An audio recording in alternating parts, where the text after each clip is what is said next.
सूचन उठ्ठी समती विजती एवं अभावती चित्तम रागो समती विजंती। ज्याप्रमाणे चांगल्या रीतीने न शाकारलेल्या घरात पावसाचे पाणी सतत पडत राहते, तसेच ध्यान धारणा न करणाऱ्याच्या चित्तात मनात राग निर्माण होतो। जर एखादा घर चांगल्या पद्धतीने शाकारला नसेल, चांगल्या रीतीनं जे कौलाचे घर राहत होते आधी, जसं जर त्याला जर आधी व्यवस्थित जर शाकार नसेल तर त्याच्यामध्ये जेव्हा पाऊस पडतो तो पाऊस कसा घराच्या आतमध्ये शिरतो, पण ते जर घर व्यवस्थित शाकारलं असेल तर पाऊस आतमध्ये पडत नाही। त्याच पद्धतीने मनुष्य जर ध्यान धारणा साधना करत असेल तर जे विकार आहेत चित्ताचे, राग द्वेष मोह, हे विकार मनुष्याच्या चित्ताच्या आत प्रवेश करत नाही। पण जर तो व्यक्ती ध्यान धारणा साधना करणारा नसेल तर त्याच्या राजकुमार सिद्धार्थ गृहत्याग केल्यावर सतत 6 वर्ष खडतर ध्यान साधना तपश्चर्या केली, पण त्यानंतर त्यांना बुद्धत्व प्राप्त झाले। आपण पाहिलं भगवान बुद्धाने त्याच्या धर्मामध्ये सुद्धा की कशा पद्धतीने गृहत्याग केल्याच्या नंतर सतत भगवान बुद्ध 6 वर्षापर्यंत कठोर अशी तपश्चर्या करतात, आणि त्या तपश्चर्येमध्ये ते अन्नाचा त्याग करतात। अन्नाचा तांदळाचा एक मार्गाच्या शोधात भगवंत बोधगयाच्या दिशेला जातात। त्या ठिकाणी त्यांना पिंपळ वृक्ष दिसतो, त्या पिंपळ वृक्षाच्या खाली बसून मग ते ध्यान करतात, आणि तिथेच मग त्यांना सम्यक संबोधी प्राप्त होते।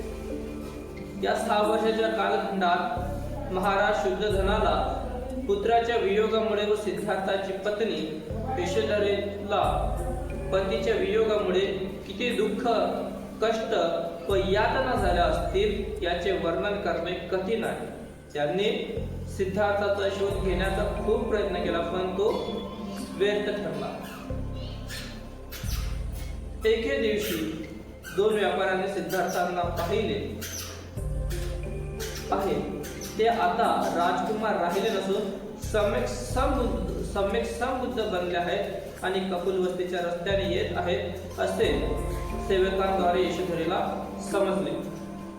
जेव्हा भगवंतांनी गृहत्याग केला त्याच्यानंतर जे दुःख भगवंत म्हणजे सिद्धार्थ गौतमाच्या परिवाराला सोसावे लागले, की त्यांची माता असेल, पिता असेल, पत्नीचं हे दुःख शब्दामध्ये न सांगता येण्यासारखं होतं।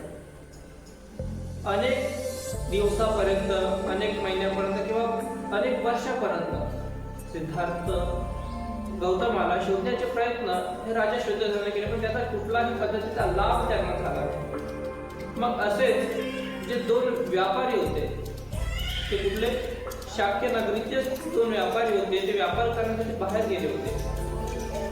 आता व्यापार करून ते परत शाक्यांच्या नगरीमध्ये म्हणजे कपिल वस्तूमध्ये चालले होते। त्या कपिल वस्तूला जात असताना मनामध्ये त्यांना सिद्धार्थ गौतम हे दिसले, पण आता ते सिद्धार्थ गौतम राहिले नसून ते सम्यक संबुद्ध झाले, आणि सम्यक संबुद्ध झालेले पाहून त्यांचं त्यांनी दर्शन घेतलं आणि परत ते कुठे गेले, शाक्याच्या नगरीत म्हणजे कपिल वस्तूला ते आले।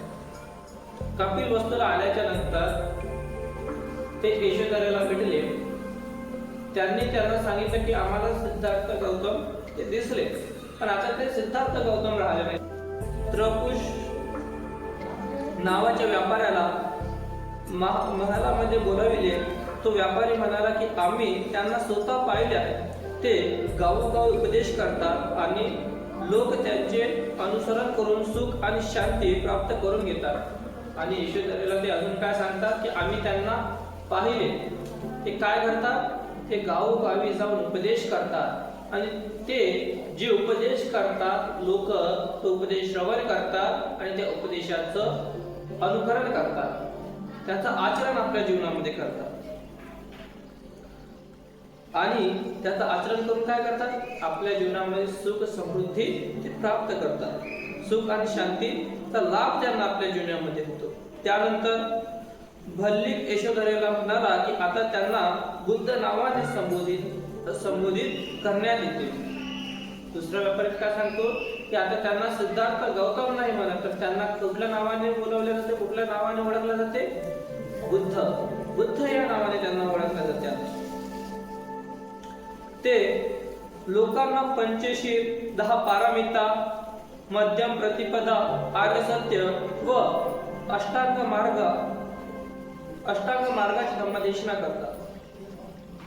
सर्वप्रथम त्यांनी पंचवर्गीय भिक्षूपैकी प्रथम कौंडिन्य नावाच्या शिष्याला व नंतर महानाम, भद्रिक व वप्प आणि अश्वजित यांना प्रवचन दिली. तो त्यांना सांगतो की कशा पद्धतीने भगवंत हा कुठल्या गोष्टीचा उपदेश देतात.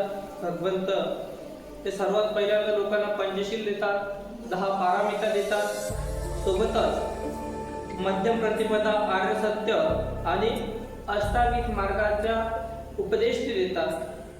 त्याच्यामध्ये त्यांनी जे सर्वात पहिले जे शिक्षा आहे त्याच्यामध्ये कौंडन्याच्या नंतर महानाम, भद्रिक, वप्प आणि सर्वात शेवटी अश्वजित यांना त्यांनी दीक्षा दिली. हे सर्व ज्या घटना त्यांना माहिती पडल्या भगवंताला भेटून ते सर्व ते यशोधरेला सांगतात. राजगृह जवळी यष्टीवन येथे राजा बिंबिसार व त्याचा सर्व परिवार त्यांना शरण आलेला आणि सोबतच ते काय सांगतात की राजा प्रसन्नजित सुद्धा भगवान बुद्धांना शरण आलेला आहे. कुठे? राजगृहाजवळ जे एष्टीवन आहे, जे एष्टीवन आहे त्या ठिकाणी राजा बिंबिसार सुद्धा हा भगवान बुद्धाला शरण आलेला आहे. असे प्रतिपादन करून तो व्यापारी निघून गेला. शुद्धोधन राजाने हे ऐकल्यावर 9 दूतांना तथागतांना आणण्यासाठी पाठविले आणि यशोधरा सर्व कोणाला सांगते? राजा शुद्धोधनाला सांगते. जेव्हा राजा शुद्धोधनाला ह्या सर्व गोष्टी माहिती पडतात तेव्हा राजा शुद्धोधन 9 दूतांना भगवंतांना बोलवण्यासाठी पाठवतात. पण काय होते?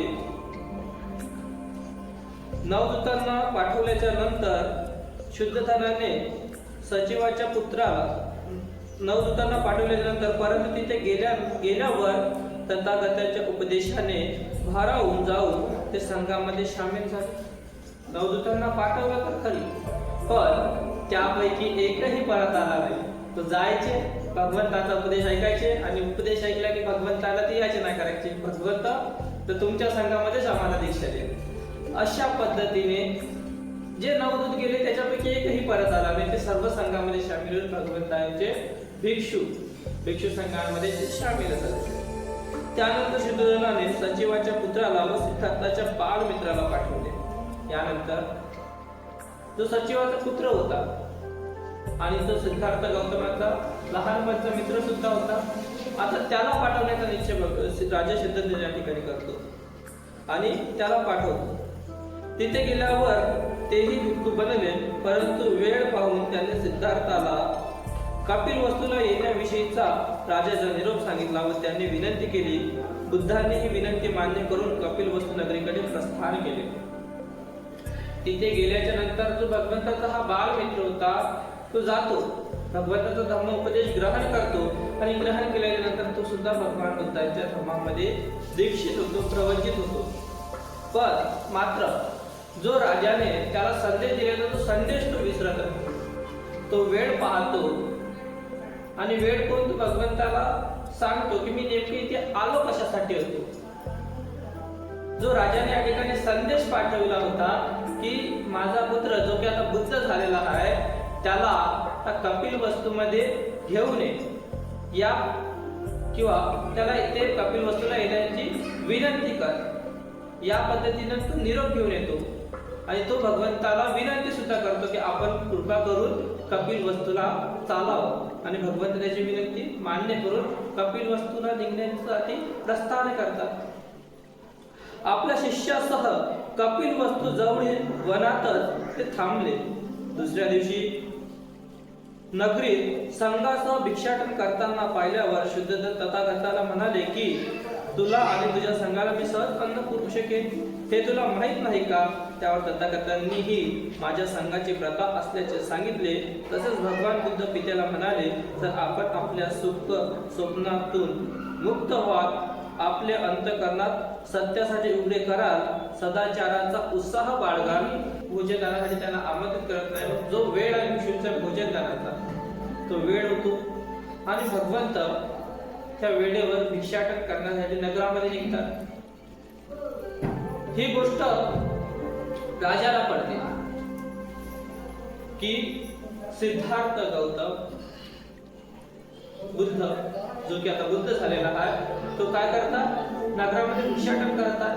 जसं त्याला कळतं तसाच तो आपली जो रथ आहे तो रथ काढतो आणि सरळ कुठे येतो, बुद्धांच्या जवळ येतो आणि बुद्धांना काय म्हणतो, रागाच्या भरामध्ये, तुला आणि तुझ्या संघाला मी सहज भोजन देऊ शकेल एवढी तर संपत्ती तुझ्या पित्याकडे आहे हे तुला माहित नाही का? त्यावर सिद्धार्थ म्हणजे बुद्ध त्यांना उत्तर देतात, भिक्षाटन करणं हे तर माझ्या संघाची प्रथाच आहे. या पद्धतीनं त्यावर भगवंत उत्तर देतात. आणि पुढे भगवंत त्यांना म्हणतात, आपल्या पित्याला म्हणतात, तर आपण आपल्या सुख स्वप्नातून मुक्त व्हा, आपले अंतःकरण सत्यासाठी उघडे करा. जे सुख स्वप्न आहे, जे राजा असल्याचा जे अभिमान आहे, जे हे आपण आपल्या स्वप्नांमध्ये अडकून पडलेले आहे, तर आपण आपल्या सुख स्वप्नातून जर बाहेर पडा तर निश्चित आपल्या अंतःकरणासाठी आणि सत्यासाठी उघडे कराल. कसं सत्यासाठी, की संपूर्ण जे काही आहे ते सर्व कसं आहे, शेवटी नष्ट होणार, काही हे राहणार नाही, शेवटी सर्व काही संपणार आहे. जर आपण हे सर्व सत्य जाणार, म्हणजे अनित्याचा सिद्धांत त्या ठिकाणी समजून सांगतात भगवंत राजा शुद्धोधनाला, आपल्या पित्याला, तर भगवंत त्यांना सांगतात की निश्चितच जर आपण सत्यासाठी आपण हे अंतःकरण सत्यासाठी उघडे करा, सदाचाराचा उत्साह बाळगा आणि सद्धम्म मार्ग स्वीकारा, तर आपल्याला शाश्वत आनंद मिळेल. त्यानंतर बुद्ध यशोधराच्या दालनात गेले. सारिपुत्त आणि मोगलाई यांना सोबत घेताना त्यांना म्हणाले की मी मुक्त आहे, परंतु यशोधरा अद्यापही मुक्त नाही. ती दुःखी आहे. तिचे दुःख हलके झाले नाही तर तिच्या मनाला यातनाही होतील. पवित्र तथागताला तिने स्पर्श केला तरी तुम्ही तिच्या आत येऊ नये. भगवान बुद्धांनी जेव्हा यशोधरेच्या दालनात प्रवेश केला तेव्हा ती इतकी प्रेम विभोर झाली की ती तिला स्वतःला सावरू शकली नाही. सिद्धार्थ भगवान बुद्ध आहेत हे विसरून तिने तथागतांचे पाय धरले व एक सारखे रडू लागली. नंतर बाजूला शुद्धोधन असल्याचे पाहून विनयाने थोड्या अंतरावर जाऊन बसली. त्या प्रसंगी तथागतांनी ही गाथा म्हटली. तर या ठिकाणी जो हा प्रसंग आहे पूर्णपणे आपल्याला भगवान बुद्धांच्या धर्मामध्ये जसे जसे या ठिकाणी उचललेला दिसतो. भगवान बुद्धांच्या धर्मामध्ये हा प्रसंग जसे तसा उचललेला आहे इथला. त्यानंतर आपण पाहतो भगवंतांना ते हा उपदेश जेव्हा भगवंत त्यांना करतात त्यांच्या पित्याला, तेव्हा ते म्हणतात की ठीक आहे, दुसऱ्या दिवसाचं आमंत्रण देतात, कारण की त्या दिवसाचं भिक्षाटन त्यांनी केलेलंच राहते. म्हणून राजा शुद्धोधन त्यांना दुसऱ्या दिवसाचं आमंत्रण आपल्याकडे देतात. भगवंत दुसऱ्या दिवशी वेळेवर जी भोजनाची वेळ आहे त्या वेळेला जातात. तिथे सर्व लोक हजर राहतात भोजन करण्यासाठी, देण्यासाठी. पण त्या ठिकाणी यशोधरा मात्र ही राहत नाही. पण तेव्हा भगवंत प्रश्न करतात की यशोधरा कुठे? तर राजा तिला सांगतो की यशोधरा ही तिच्या दालनामध्ये आहे.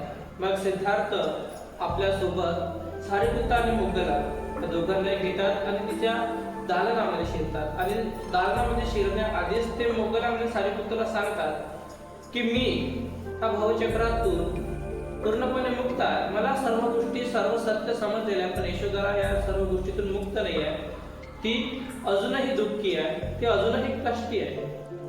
म्हणून जर तिने ह्या दुःखाच्या भारात, कष्टाच्या भारात पवित्र अशा बुद्धाला स्पर्श केला तरी आपण लोकांनी तिला रोखू नये. या पद्धतीने ते आधीच दोघांनाही सांगतात. आणि जेव्हा ते दालनामध्ये प्रवेश करतात, ज्या पद्धतीने भगवंत त्यांना सांगतात तसंच होतं. ती भगवंताला पाहत्या क्षणी जे तिच्या आतमध्ये शिरलेलं इतक्या वर्षाचं दाटून गेलेले दुःख आहे ते पूर्णपणे बाहेर निघायला सुरू होते. ते भगवंतांचे चरण स्पर्श करते आणि चरण स्पर्श करून रडू लागते. म्हणजे आपल्या अश्रूंनी ते भगवंताचे पूर्ण चरण हे धुवून टाकते. या पद्धतीने या ठिकाणी ती घटना या ठिकाणी घडते. तर या प्रसंगी व्यक्तीच्या मनामध्ये सतत चांगले वाईट, क्रोधयुक्त, द्वेषयुक्त इत्यादी भावांचे विचार येत असतात.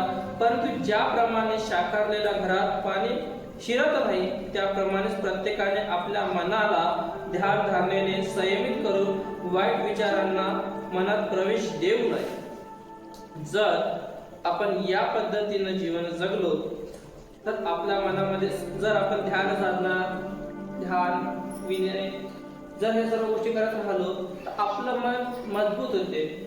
जे या सृष्टीचं खरं सत्य आहे ते सत्य आपल्याला कळून चुकते. जर आपण मरणानुस्मृती करत राहिलो तर आपल्याला कळून चुकते